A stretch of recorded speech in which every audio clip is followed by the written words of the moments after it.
Nah, sekarang timbul pertanyaan, Bang, kalau seandainya mereka tetap dalam satu rumah, nanti bagaimana Bang seandainya terjadi hal-hal yang mereka inginkan misalnya? Ya, manalah tahu nih, hari hujan, malam-malam misalnya kan, suaminya, wah ini hujan nih, dingin misalnya kan, akhirnya dia pergilah ke kamar istrinya. Kan udah pisah ceritanya, pisah kamar ini.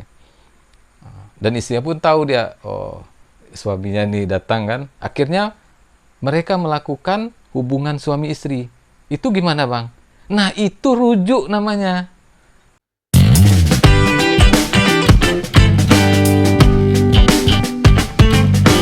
Assalamualaikum sahabat, jumpa lagi dengan saya Pak Dangwin di channel Inspirasi dan Motivasi. Apa kabar? Semoga sahabat semua selalu dalam keadaan sehat dan bahagia. Bagi sahabat yang sekarang mungkin qadarullah dalam keadaan kurang sehat, semoga disembuhkan, ya, bisa beraktivitas seperti sedia kala. Dan bagi sahabat yang mungkin saat ini lagi sibuk kerja, semoga tetap semangat kerjanya ya. Nah, jadi di video sebelumnya kita kan sudah membahas tentang talak, ya. Talak, ada talak 1, talak 2 gitu kemarin kan, yang kita namakan dengan talak raj'i.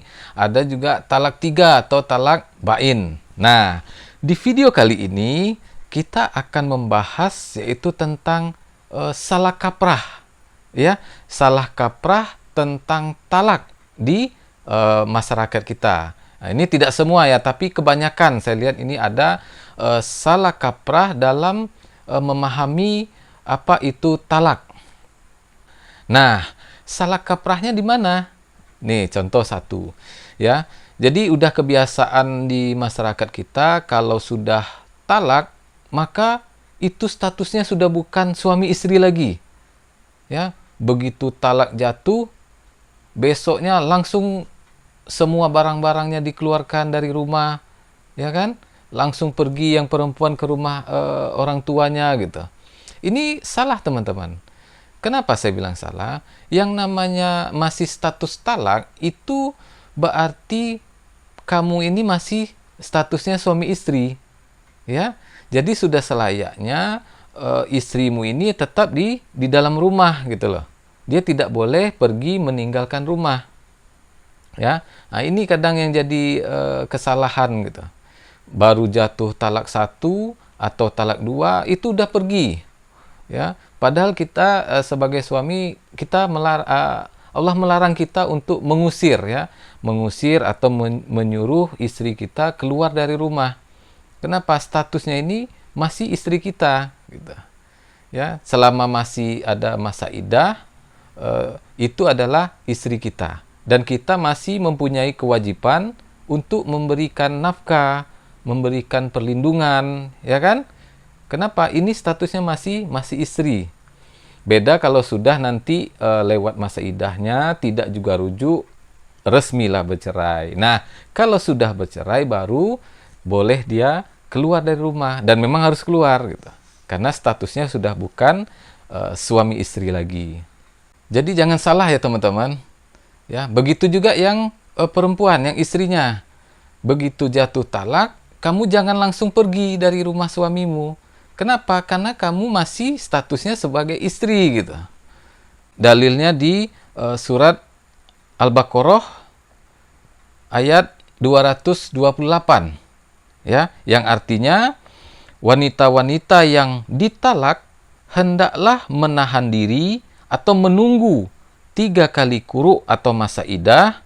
Tidak boleh mereka menyembunyikan apapun yang diciptakan oleh Allah dalam rahimnya. Jika mereka beriman kepada hari akhirat dan suaminya berhak merujuknya dalam masa menanti itu atau dalam masa iddah. Jika mereka atau suami ini menghendaki islah atau ingin rujuk gitu. Jadi istri tidak boleh langsung pergi teman-teman. Ya. Masih tetap dia harus tinggal di rumah suaminya sampai masa iddahnya selesai. Nah, sekarang ada timbul pertanyaan. kenapa bang kok harus menunggu masa idah gitu? Masa idah ini kan 3 kali suci. Nah, disinilah hikmahnya teman-teman. Karena apa? Agama kita itu sangat memuliakan nasab atau keturunan. Ya, jadi kalau sudah lewat masa idah, artinya di situ sudah benar-benar bersih nih. Jadi di dalam rahimnya itu tidak ada lagi benih. Ya, kenapa? Kalau udah 3 kali suci itu berarti udah bersih. Tak mungkin lah nanti di bulan keempat hamil dia gitu kan, nggak mungkin. Karena udah 3 kali suci. Ya, karena kalau di kebanyakan ini ya, baru 2 kali masa idah, dia udah jalan sama laki-laki lain. Masa idahnya belum selesai, ini udah jalan dia sama laki-laki lain. Ini nggak boleh. Kenapa? Karena statusmu ini masih istri suamimu. Ya, kamu belum resmi bercerai. Ya, kecuali sudah lewat dari masa idah. Nah, ini hikmahnya masa idah ini. Ya, untuk memuliakan nasab dan dipastikan bahwa di dalam rahimmu itu bersih, tidak ada benih-benih dari suamimu yang lama. Ya, ini tentang masa idah. Jadi demikian teman-teman, jangan langsung berpisah. Ya. Di sini ada hikmahnya juga teman-teman. Hikmahnya apa? Ketika menunggu masa idah 3 bulan ini, kan dia kan statusnya masih istri nih. Dia tetap nanti melayani suaminya, menyiapkan makanan, misalnya kan. Kalau udah ada anak, tetap merapikan rumah, merawat anak, gitu kan. Tetap dilakukannya kewajibannya sebagai istri. Dan suaminya pun sebelum lewat masa idah ini, dia tetap berkewajiban untuk memberi nafkah, ya kan, memberikan perlindungan, ya. Hikmahnya apa ini? Kok masih tetap di rumah, ya? Hikmahnya apa? Mana tahu, ya kan? Namanya manusia ini kan hatinya bisa berubah, ya kan? Dengan dia melihat istrinya masih tetap melayaninya, tetap membuatkan makanan, misalnya kan, tetap merawat rumah, menjaga rumah, merawat anaknya. Mungkin nanti timbul penyesalan di suaminya. Akhirnya apa? Dia merasa kasihan atau terbitlah lagi sayangnya, dia merasa bersalah telah berbuat kasar misalnya kan, atau telah menjatuhkan talak kepada istrinya ini, sehingga nanti timbullah lagi rasa penyesalan itu. Akhirnya dia kembali merujuk istrinya. Akhirnya apa? Rujuk lagi. Ini nih apanya sebenarnya tujuannya biar bisa islah, rujuk lagi. Ya, kenapa bercerai itu walaupun dibolehkan tapi itu sangat dibenci. Dan begitu juga istri. Karena melihat suaminya tetap memberikannya nafkah, akhirnya apa? Dia akhirnya kembalilah. Lebih baik kita, ya itulah bang, kita berdamai aja. Akhirnya rujuk kembali. Intinya itu sebenarnya teman-teman. Ya, itulah hikmah sebenarnya kenapa tidak boleh kita langsung begitu talak jatuh langsung pergi meninggalkan rumah, itu nggak boleh. Ya, hikmahnya ini biar tetap rujuk. Ya kan? Mana tahu kemarin suaminya tuh karena emosi akhirnya keluarlah kata-kata cerai itu dari mulutnya. Ini juga sebagaimana tertuang di dalilnya ada di Al-Qur'an surat At-Talaq. At-Talaq 1 yang artinya janganlah kamu keluarkan mereka dari rumah. Ya, janganlah kamu keluarkan mereka dari rumah mereka dan janganlah mereka diizinkan keluar kecuali kalau mereka mengerjakan perbuatan yang keji dan terang-terang. Nah, ini beda ya. Kalau memang dia melakukan perbuatan keji, memang harus dikeluarkan. Ya, jadi istri yang ditalak raj'i oleh suaminya berdosa jika ia keluar dari rumah suaminya. Ya, berdosa dia karena statusnya ini masih istri dari suaminya karena belum resmi bercerai.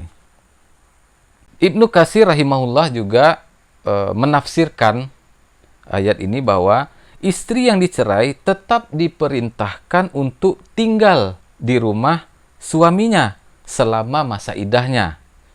Karena apa? Bisa jadi suaminya itu menyesali talak pada istrinya tersebut. Lalu Allah membuat hatinya untuk kembali rujuk. Ya, jadilah hal itu mudah. Akhirnya diharapkan apa? Mereka rujuk kembali. Itu sebenarnya teman-teman. Ya. Jadi jangan begitu talak jatuh langsung kabur ke rumah orang tua. Yang suaminya pun langsung mengusir istrinya. Barang-barang semua diangkat, dikeluarkan. Nggak boleh seperti itu. Nggak seperti itu. Ya. Jadi demikian teman-teman salah kaprah di masyarakat tentang talak ini. Ya, semoga ini jadikan pembelajaran ya, bahwa setelah jatuh talak itu tidak serta-merta yang lakinya mengeluarkan istrinya, diusir gitu kan.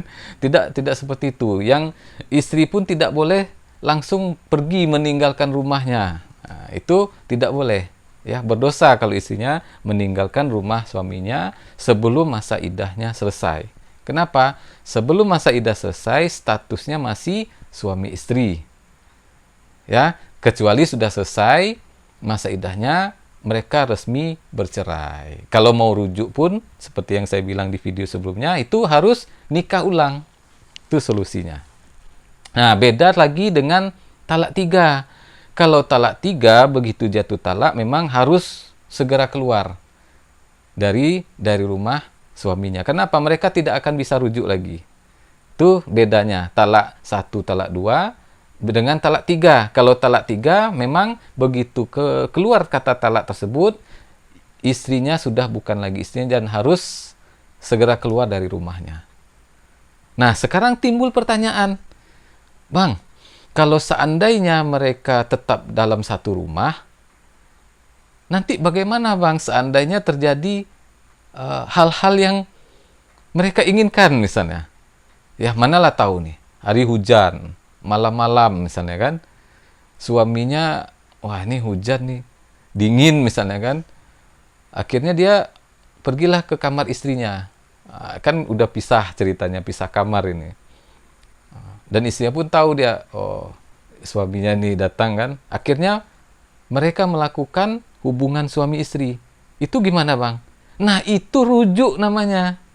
Ya, jadi rujuk itu tidak harus diucapkan dengan kata-kata misalnya, Dek, yuk kita rujuk ya.